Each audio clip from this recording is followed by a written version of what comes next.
Hoy presentaremos el análisis discursivo funcional. El discurso no surge de la nada, siempre hay alguien detrás. El discurso refleja sus puntos de vista, su visión del mundo. Daniel Casal. Hemos comenzado con una frase de este lingüista que nos invita a reflexionar en cómo en todo discurso surgido de forma intencionada se reflejan los mundos de los seres humanos, desde sus perspectivas individuales, sociales, psicológicas, entre otras. Por ello, es importante que lo analicemos teniendo en cuenta todas estas cuestiones y pensando en que, como dice la profesora Elida Gras, constituye el análisis de texto un magnífico ejercicio de lectura y comprensión que produce siempre placer por la lectura. A este ejercicio al que nos incitan los lingüistas citados anteriormente, ya saben que se denomina análisis discursivo funcional y se conoce también en nuestro país como enfoque discursivo funcional o descripción comunicativo funcional del texto y tiene como objetivos describir y explicar. Para describir se analizan los recursos gramaticales de que dispone una lengua y que permiten expresar un mismo significado de forma diferente, es decir, nos posibilita la reflexión metalingüística a partir de preguntarnos qué estructura gramatical es, cuál es su función y cómo puede alternar con otras, por qué el autor eligió esta y no otra estructura. Por su parte, para explicar, debemos reflexionar acerca del elemento topicalizado, la coherencia, la pertinencia y otros fenómenos propios de la sintaxis discursiva, su relación con la intención comunicativa del autor, teniendo en cuenta lo que quiere significar y el contexto social en el cual la significación tiene lugar. Las explicaciones se originan de forma interrelacionada durante el proceso de análisis y podrán ser explicaciones gramaticales que tienen en cuenta el análisis de los recursos fónicos, léxicos y gramaticales propiamente dicho, así como sus valores estilísticos y retóricos. Explicaciones cognitivas que se refieren a los procesos cognitivos mediante los cuales los interactuantes comprenden y producen significados que ponen al descubierto el contexto y las situaciones comunicativas en las que tiene lugar la comunicación oral y escrita. Y también las intenciones y características socioculturales de los interactuantes. Todo ello a partir del triángulo del discurso según Teun Van Dijk, que está compuesto por los vértices discurso, cognición y sociedad que se interrelacionan, como lo sabemos desde clases anteriores. El análisis implica también la valoración de todo un discurso a partir de lo que Van Dijk introduce con los términos de macroestructura semántica y macroestructura formal, que dependen de un criterio organizativo superior, la superestructura esquemática del discurso y del contexto, por lo que abordan de forma integrada las dimensiones semánticas, sintácticas y pragmáticas del texto. En este proceso se descubren las características de la textualidad, la coherencia, la cohesión, la informatividad, la aceptabilidad, la situacionalidad, la intertextualidad, según Beaugrande, y otras como la progresión temática, la pertinencia y la búsqueda del texto acabado, según Núñez y del Teso. A partir del análisis de la cohesión, se hace evidente entonces la funcionalidad de los medios empleados por el autor, referentes, anáforas, elipsis, conectores, orden de las oraciones y otros, que garantizan la estructura coherente del texto en sus diferentes niveles.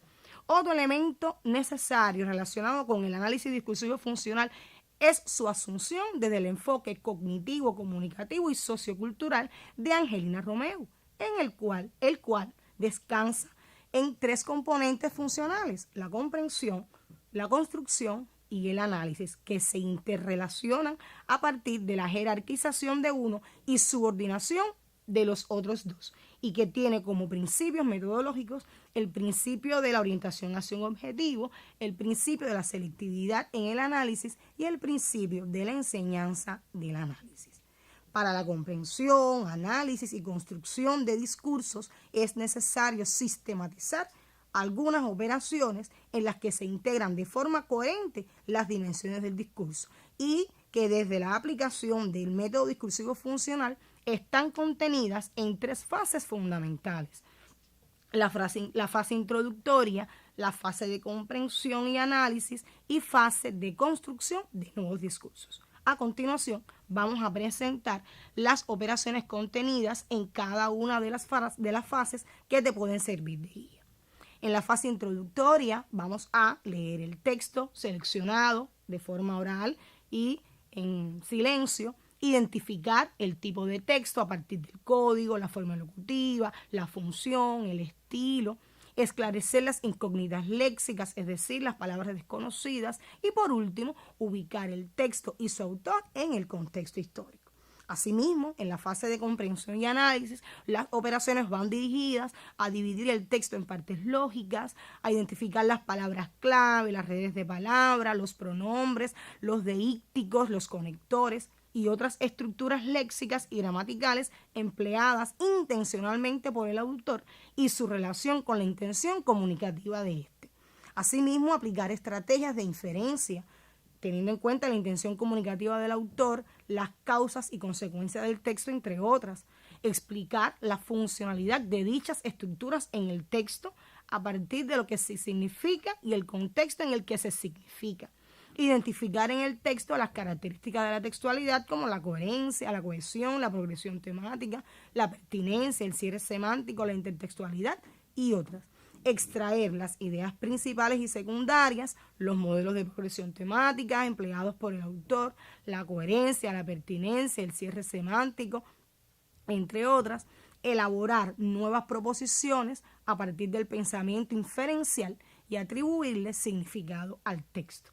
También determinar conceptos, microproposiciones, macroproposiciones, subtemas, tema, tesis y argumentos. Representar mediante iconos, mapas conceptuales o en esquemas las ideas contenidas en el texto. Resumir la tesis y el problema contenido en el texto. Atribuir nuevos significados al texto y finalmente valorar críticamente el texto. Para en una última etapa, que es la etapa de construcción de nuevos discursos, se elabora entonces un comentario o reseña del texto, donde se valoren críticamente las ideas del autor y se revelen las relaciones entre las dimensiones semántica, sintáctica y pragmática. También reflexionar acerca de la vigencia de las ideas y su aplicación en contextos similares o en otros contextos, lo que hace al texto intertextual. Y por último, escribir breves ensayos sobre problemas reflejados en el texto que hayan suscitado esas reflexiones.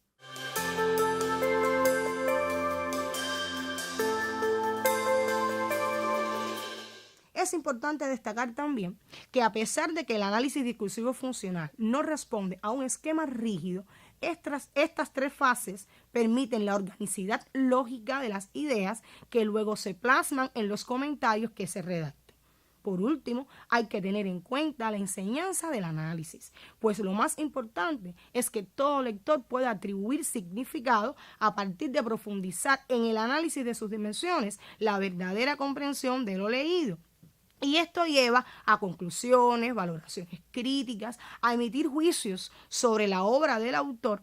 Hoy permite establecer relaciones durante el análisis entre las dimensiones del discurso, de manera que con nuestras propias vivencias y experiencias podamos estar haciendo que la lectura constituya una experiencia sumamente agradable. Para profundizar en los contenidos presentados en el encuentro de hoy, podrá revisar los textos de los siguientes autores. De Teun Van Die, La ciencia del texto, un enfoque interdisciplinario y el discurso como estructura y proceso. También podrás revisar los textos de Rafael Núñez, Enrique del Teso, Semántica y Pragmática del Texto Común, de la autora Elida Gras, Textos y abordajes, de Angelina Romeu, Teoría y práctica del análisis del discurso, su aplicación en la enseñanza, y de Ileana Domínguez García, Análisis del discurso, sistematización teórica. Hasta aquí la presentación del análisis discursivo funcional.